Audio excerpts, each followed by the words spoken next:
we have an old order ideals that we think we can solve those old order problems with new order solutions. And the problem is, and I'm going to borrow a term from my friend Aaron Clary. He says we live in a post-marriage society. In industrialized nations, we are in a post-marriage society, because if you look at like the rise of poly, if you look at the statistics for we have the lowest marriage rate in history right now. It's like 6.1 per 1,000 people. The lowest since it was like they started taking the stats from back in like the 1800s or something like that. So what's the solution to all this? Well, that's why we're having this conversation right now. Yeah. But you should listen to like people like Jordan Peterson. Or people like, we just had him on here. Or like Ben Shapiro. And you should not be listening to people who might not have the best interest of women and men at heart.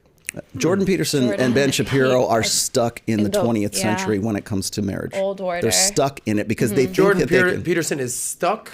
He's stuck in the provider side of hypergamy is what he's stuck in right now. So you're saying Jordan Peterson is wrong? I don't. So is Ben Shapiro. No, honestly, I think I'm he's also stuck in that, incomplete. I think.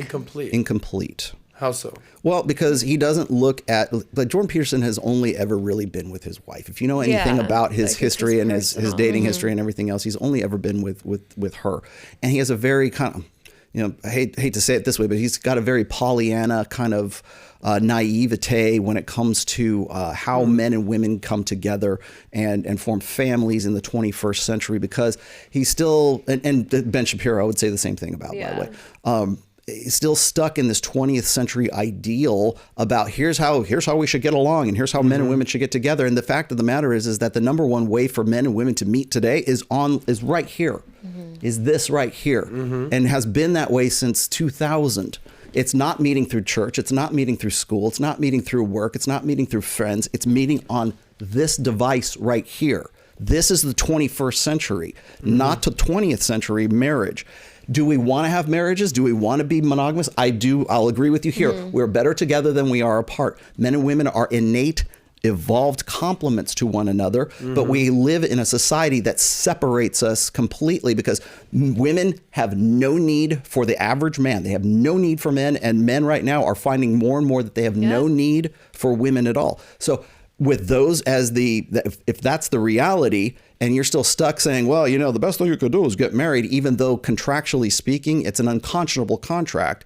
And we have come to a point in marriage right now where men don't want to get married and women don't want to marry guys as it is anyways, because they're never going to measure up to their metrics at this point. So what do we do? Like, what's the solution to that, right? So either guys are just going to sort of, you stay on your side of the playground and she stays on that side of the playground. The only time you come together is when you want to have sex and have a baby, and then she takes the baby and goes off on her side and you go back to your side. And that's untenable for Western societies right now, because the foundation of this country and really Western societies in general has been committed, socially enforced monogamy, whether that's through marriage or whatever else. And we're trying to redefine. We don't know where we're going with it right now. I don't, like you say, well, what's the solution? I don't know, but we're on the way to finding out what that's going to be. Well, what the repercussions are going to be. Well, let's ask the ladies quickly. What's your ideal marital situation, or everything we're talking about? Do you want to here? get married? Yeah, what's ideally? So I grew up in Israel, and over there, I guess the 20th century is the norm. Everybody gets married in their early 20s. That's just how it is. And my parents have a gorgeous marriage and with traditional gender roles. I would like at some point to meet a partner who can be that for me. But I'm not at all ready to do that anytime soon. Tori? And that's the problem, because you're 23, right? This is when you're supposed to make a bet. That's how it would fix things. But nobody, I'm 27. When I was 23, I was in no way ready to say that's the guy and make the bet on the guy. I'm using you as an example. Sorry. Okay, don't think that Use I'm me all being you like. rude. But okay. But you want to be independent. One way that this whole thing could be fixed was if women were dependent on men, but we took that away. So women, there's, 60% are in college? 60-40. 60-40. So 60% of women are getting college educated. Women will divorce a man if they don't make, you have to make the same, 58% more makes you economically attractive. Yeah, so women are like, I want a guy that makes the same as me or more, which... Well, that would incentivize me to make more, because then he would make more. Well, hold on. So in order to be the same, they have to make 58% more. Do you see what I'm saying? Like, that doesn't make sense. So if a woman is making 100 grand, a guy needs to make $158,000 Exactly. a year in order to appease the woman? Or else to she be divorced. economically attractive. Yeah, she will. There's some. Wait, Well, 75% of women are the ones that initiate divorce. It's higher than that. It's more than It's that. like about 80%. I always and it I peg it. It depends on financial. whose numbers you're looking at. It can be anywhere between 70 and 80. I see 79 really commonly. But Okay, so but back to the question. My point is, like, if women are divorcing men at a 79% rate, whatever, and the reason is financial, and there's a direct correlation between women divorcing men when they out-earn them, women have to be dependent on men in order for a marriage to actually work. She wants to be Here's where I independent. disagree completely. Well, this is stats. It's not that one has to be dependent on the other. It's that one has to accept the role of the nurturer, and then the person who nests, and the person who and then the other person has to be the one who provides. I don't agree with this notion that women that need to be dependent contradicts on men. itself, though. Would you be okay with a guy who makes less money than you, wants to be a house husband, and wants to be the nurturer who sits at home while you're going I off have to an work? answer for you. I recognize this biological attraction that I have to men who are providers, but that does not at all mean that I'm going to put myself in a vulnerable position. It means that I'm going to be attracted to a guy who's going to spoil me, you know, whether it's with money or with whatever, attention. Time, or, affection, yeah. Yeah, The exactly. D.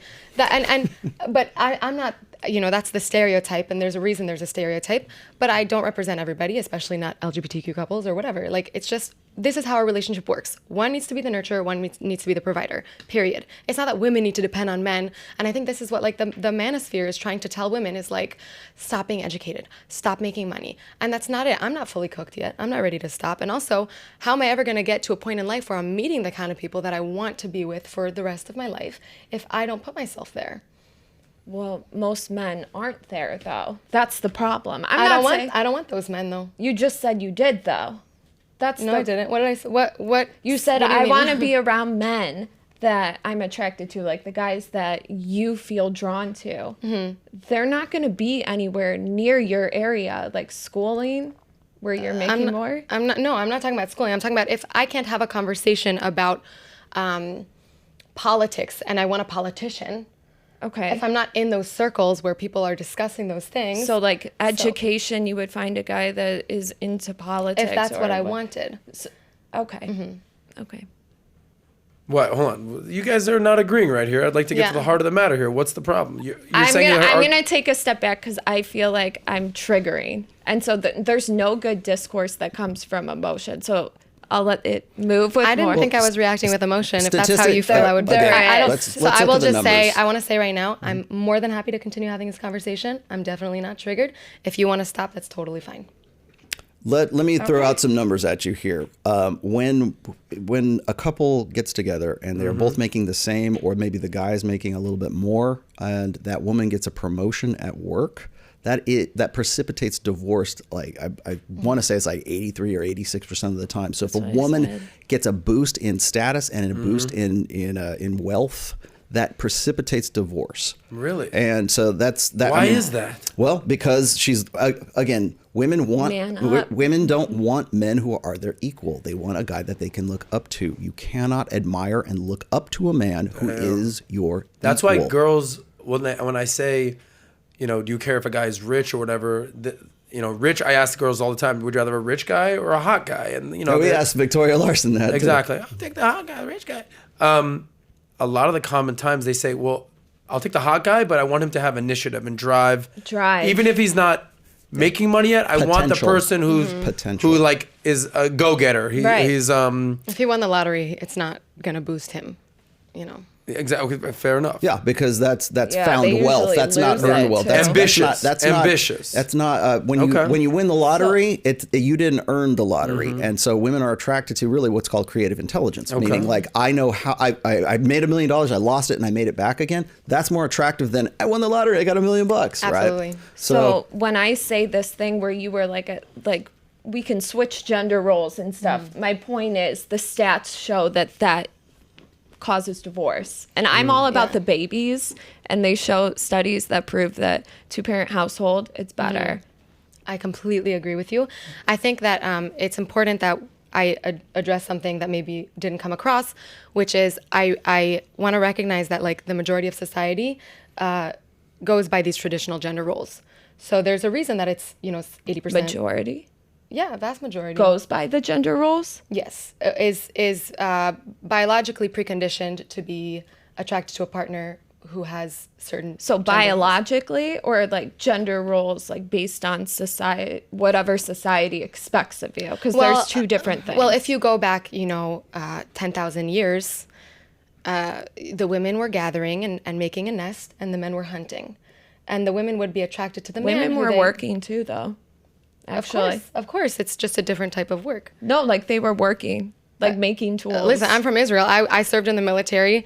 In Israel, it's mandatory for men and women, and I still feel that women can be strong. They can be independent. Of course, whatever, and they still can be feminine. Yeah. There's a power to femininity. So to bring back to my point before, I do think that the majority of us have some sort of connection to that,